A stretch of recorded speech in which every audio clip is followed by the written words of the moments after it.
Hello साथीहरु, तपाईहरुलाई स्वागत गर्न चाहन्छु फेरि पनि सजिलो किचन च्यानलमा।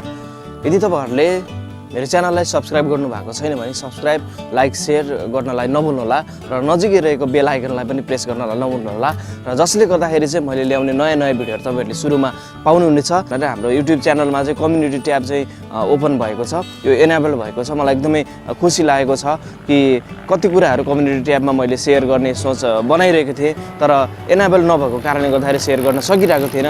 तर यो फाइनली चाहिँ एनेबल भइसकेको कारणले गर्दाखेरि मैले कम्युनिटी ट्याबमा पनि धेरै कुराहरु शेयर गर्ने छु। YouTube च्यानलमा गएर कम्युनिटी ट्याबमा ओपन गरेर तपाई हेर्नु भयो भने त्यहाँनिर मैले शेयर गर्ने केही च्यानलको फोटोहरु अनि त्यसपछि रेसिपीको लिंकहरु अनि केही कुराहरु म त्यसमा शेयर गर्ने छु। यदि तपाईहरुले कम्युनिटी ट्याबमा पनि जानु भयो भने पक्कै पनि त्यहाँ पनि धेरै कुराहरु तपाईले पाउनुहुनेछ। र यदि तपाईहरुलाई यो भिडियो पनि मन पर्यो भने भिडियोलाई लाइक, शेयर, च्यानललाई सब्स्क्राइब गर्नलाई पनि नभुल्नु होला। तपाईहरुको बीचमा यस्तै भिडियोहरु फेरि पनि लिएर आउने छु। तबसम्मको लागि नमस्ते।